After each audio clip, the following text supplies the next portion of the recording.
अस्सलाम वालेकुम, this is Waleed बिन फरीद। आज हमारा जी चैप्टर नंबर 8 किंगडम फंजाई और इसका पहला लेक्चर है।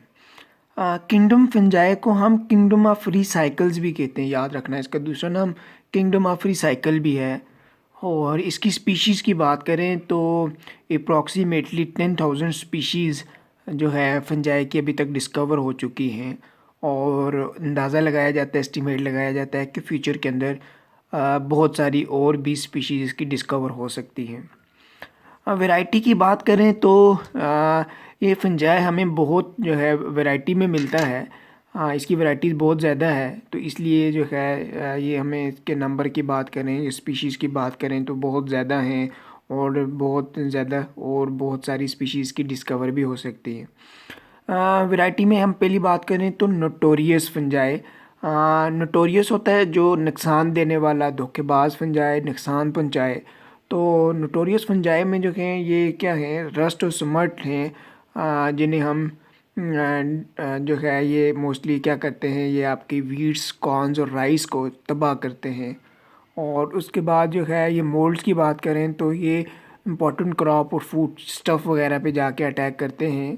और कुछ फंजाई जो हैं वो क्या होते हैं, डिलीशियस भी होते हैं, जो खाने के लिए इस्तेमाल किए जाते हैं, जैसे मशरूम, मोरल्स है, ट्रफल्स है। आपने मशरूम के बारे में सुना होगा, ये आपके मोस्टली पिज़्ज़ा वगैरह के अंदर इस्तेमाल किया जाता है। It also has some commercial importance. जैसे हम बात करें जी पेंसिलियम की, that is used as a source of antibiotics. और इसी तरह हम बात करें यीस्ट की, तो हम इसको बेकरीज़ के अंदर, ब्रीवरीज जो आपके मशरूबात वगैरह, शराब बनाने का जो प्रोसेस है उसके अंदर भी हम इस यीस्ट का इस्तेमाल करते हैं। ये फंजाई जो है, fungi is also a decomposer. ये और बैक्टीरिया दोनों जो है कि डिकम्पोज़र के काम करते हैं। और कहा जाता है कि ये अल्लाह की एक बहुत बड़ी ब्लेसिंग है। अगर ये ना होती तो आपके ये जितने भी ऑर्गेनिक मैटर ये दुनिया में मर जाते हैं, ये चीज़ें ख़त्म हो जाती हैं। ठीक है, तो ये सिर्फ फंजाई और बैक्टीरिया की वजह से होती है। तो इसका इकोलॉजिकल इंपॉर्टेंस यही है कि ये क्या है, एक्ट एज अ डिकम्पोजर। ये डिकम्पोजिशन में इंपॉर्टेंट रोल प्ले करता है। टेक्सोनोमिक स्टेटस ऑफ फंजाई की बात करें तो टेक्सोनोमी आपने पढ़ा था कि जिसमें हम ग्रुपिंग करते हैं, क्लासिफिकेशन करते हैं, ग्रुप्स और सब ग्रुप्स में आगे डिवाइड करते हैं। तो पहले आपको पता है कि पहले जो है 2 किंगडम सिस्टम था, और जिसमें किंगडम प्लांटिया और किंगडम एनिमिलिया था। और किंगडम प्लांटिया के अंदर ही फंजाई को रखा गया था। उसके बाद 3 किंगडम सिस्टम आया, उसके बाद 5 किंगडम सिस्टम आया। आ, जो देखा जाए तो कुछ इसकी सिमिलरिटीज़ प्लांट के साथ भी हैं, और इसकी कुछ सिमिलरिटीज़ एनिमल्स के साथ भी हैं। कुछ टाइम के लिए इसको किंगडम प्लांटिया के अंदर भी रखा गया। सिमिलरिटीज़ क्या थी? सिमिलरिटीज़ की बात करें तो बोथ हैविंग सेल वॉल, दोनों के पास सेल वॉल होती है, दोनों के पास सेंट्रियोल्स नहीं होते, और बोथ आर नॉन मोटाइल। और उसके बाद डिफरेंसेस की बात करें तो किस वजह से इसको उस किंगडम प्लांटिया में से निकाल दिया था। प्लांटी जो है, प्लांट जो हैं, they are autotrophs, they prepare their own food. और फंजाई जो हैं ये अपनी खुराक को तैयार नहीं कर सकते, दे आर हेट्रोट्रॉफ्स।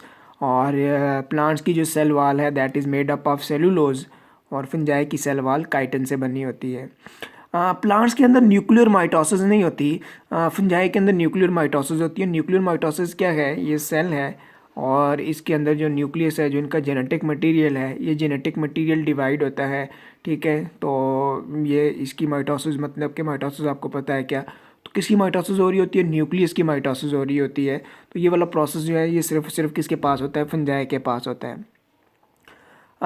कुछ जो हैं साइंटिस्ट का ये बिलीव था कि इसकी कुछ सिमिलरिटीज़ जो हैं वो एनिमल के साथ भी हैं, तो हम इसे एनिमल किंगडम के अंदर रखते हैं। सिमिलरिटीज़ की बात करें तो दोनों जो हैं हेट्रोट्रॉफ्स हैं, एनिमल्स भी और फंजाई भी, और दोनों के पास जो है सेलुलोज नहीं होता। तो इसी के बाद हम बात करें जी कि बोथ हैविंग काइटन, जैसे फंजाई की सेल वाल जो है वो काइटन से बनी होती है। और उसके बाद जो एनिमल्स में एक जो है हम पढ़ेंगे आर्थ्रोपोड्स के बारे में, जिन्हें हम जॉइंटेड लेग ऑर्गेनिजम्स भी कहते हैं। ये इनकी जो जो एक्सोस्केलेटन है, that exoskeleton made up of chitin, ये काइटिन से बना होता है। Due to this it's believe that both having some common ancestors mean that कि ये जो है इसकी जो रीजन है वो कॉमन है ये किस जो सिमिलरिटीज़ की वजह से, but they also has some differences. जैसे हम डिफरेंसेस की बात करें तो एनिमल्स लेक सेल वॉल, जो फंजाई है दे हैविंग सेल वॉल, और एनिमल्स जो हैं ये मोटाइल होते हैं, फंजाई आर नॉन मोटाइल। और उसके बाद ये खाना कैसे लेते हैं, आपको पता है एनिमल्स जो है इंजेस्टिव हिटोट्रॉप्स होते हैं, फंजाई जो है एब्जॉर्प्टिव हिटोट्रॉप्स है, और एनिमल्स के पास सेंट्रियोल्स होते हैं और फंजाई के पास सेंट्रियोल्स नहीं होते। उसके बाद है जी अगला टॉपिक हमारा द बॉडी ऑफ फंगस। जो जो फंजाई है उसकी बॉडी कैसी है, the body of fungus is known as mycelium, उसे हम माइसीलियम कहते हैं। और माइसीलियम क्या है, दे आर लॉन्ग, ये लंबे होते हैं, सिलेंड्रिकल छोटे छोटे दागों की तरह होते हैं, ब्रांच्ड होते हैं, tubular thread like filamentous structures होती हैं। These structure are known as hyphae, उन्हें हम क्या कहते हैं, हाइफी कहते हैं। जो इस तरह छोटे छोटे धागे और ये बहुत सारे जो है फैले हुए होते हैं, ठीक है, ये इनको हम हाइफी कहते हैं, दागों की तरह की स्ट्रक्चर्स को। They are separate over substratum, substratum कहा जाता है ऐसी सरफेस को जहाँ पे ये ग्रो करवाते हैं। तो ये जिस सरफेस पे ग्रो करवाते हैं वहाँ ये बहुत ही फैले हुए होते हैं, सेपरेट जो है इनकी सेपरेशन जो है बहुत ज़्यादा होती है। हाइफी दो तरह के होते हैं, एक होते हैं सेप्टेट हाइफी और दूसरे हैं नॉन सेप्टेट हाइफी।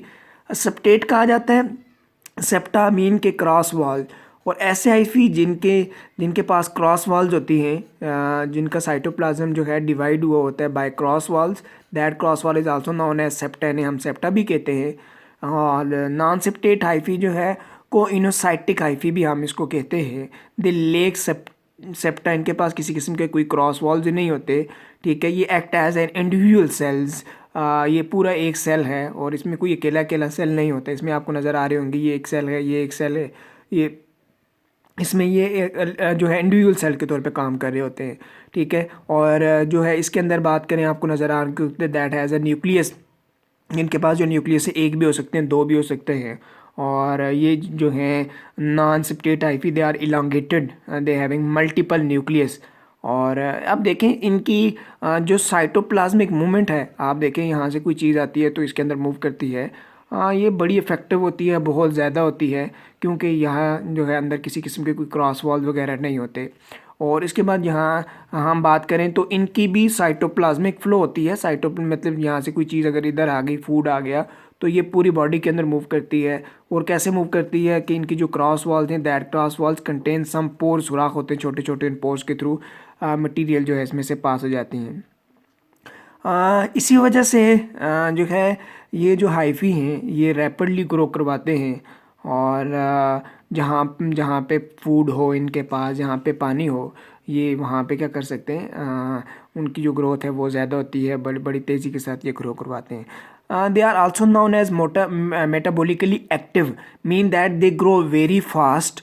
और जहाँ पे एरिया ज़्यादा है, ठीक है, वो ज़्यादा एरिया पे फैल जाते हैं और एब्जॉर्प्शन का प्रोसेस करवाते हैं। मेटाबॉलिकली एक्टिव इसलिए कहा जाता है, देखें आपको मैं एक बड़ा आसान सा कंसेप्ट बताता हूँ। ये फॉर एग्जांपल ये फंगस की कोई बॉडी है, और ये फंगस की बॉडी अगर फूड लेती है तो फूड ये वाला पोर्शन लेता है। इसका मतलब ये नहीं है कि ये दूसरे वाले पोर्शन को फूड नहीं पहुंचाएगी। तो ये क्या करता है कि ये फूड यहाँ पे जैसे ही एब्जॉर्ब हुई तो ये पूरी बॉडी के अंदर ये फूड को ट्रांसपोर्ट करती है, पूरी बॉडी के अंदर फूड जो है उसको पहुंचा देती है। तो that why it is known as metabolically active. और इनकी जो सेल वॉल है that is made up of chitin, पढ़ लिया हमने पीछे। और हम इसकी डिके की बात करें तो ये इतनी आसानी से डिके नहीं होती, ये रेजिस्टेंस शो करती है एज़ कम्पेयर टू सेलुलोज और लिग्नन। और that's why it's separate over whole surface, ये पूरी जो है बहुत ज़्यादा पाई जाती है, सेपरेशंस की ज़्यादा होती है। उसके बाद हमने पढ़ना है packed hyphal system. As you know that कि मैंने अभी आपको बताया कि जो बॉडी है फंगस की that is made up of, इसको ये किसी ये थ्रेड लाइक स्ट्रक्चर से बनी होती है। That thread like structure are known as, उनको हम क्या कहते हैं, हाइफी कहते हैं। और ये हाइफी एक खुद के साथ पैकिंग होती है, ये पैक होते हैं, ऑर्गेनाइज होते हैं। और ये ख़ास किस्म की जो है कम्प्लेक्स रिप्रोडक्टिव स्ट्रक्चर्स बनाते हैं। मीन के मैं आपको समझाऊँ कि आप देखें कि आपको पता है कि जो धागा है वो धागा डिफरेंट किस्म के कपड़े बनाने के लिए इस्तेमाल किया जाता है, वो पैकिंग के डिपेंड करती है। वही धागा आपकी कॉर्पेट्स बनाने के लिए, वही धागा आपकी घरों की चादर बनाने के लिए, वही धागा जो है आप देखें कि स्वेटर्स बनाने के लिए। मीन के है तो धागा, लेकिन उनकी पैकिंग, उनकी अरेंजमेंट डिफरेंट है जो डिफरेंट चीज़ें बना रही होती हैं। इसी तरह इसमें जो है आप देखें अगर इनकी पैकिंग, ये धागों की तरह की पैकिंग जो है इस तरह की हो, और ये हम कहते हैं कि जी ये मशरूम बना दी, और अगर इसकी पैकिंग जो है इसकी पैकिंग जो है अगर क्या हो, ये इस तरह बॉल लाइक हो, तो हम कहते हैं जी ये पफ बॉल्स हैं। अगर इनकी पैकिंग, ये धागे जो हैं इनकी पैकिंग इस तरह की हो, तो हम कहते हैं जी ये क्या बनाया इसने, मॉरल्स वगैरह बना दिए।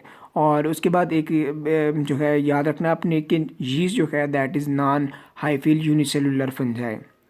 जो फंजाई है that is haploid, mean that कि ऑल जो फंगल हाइफी होती है वो उसके पास वन इन जो है सिंगल सेट जो होते क्रोमोसोम मीन सिंगल होते हैं, और except when they that present in a transient zygote, जब ये डिफरेंट किस्म के वन इन और वन इन आपस में मिलेंगे तो टू इन जाइगोट स्ट्रक्चर बनती है। That zygote is only diploid structure, ये कुछ देर के लिए रहती है, फिर दोबारा चेंज हो जाती है, दोबारा वन इन में कन्वर्ट हो जाती है।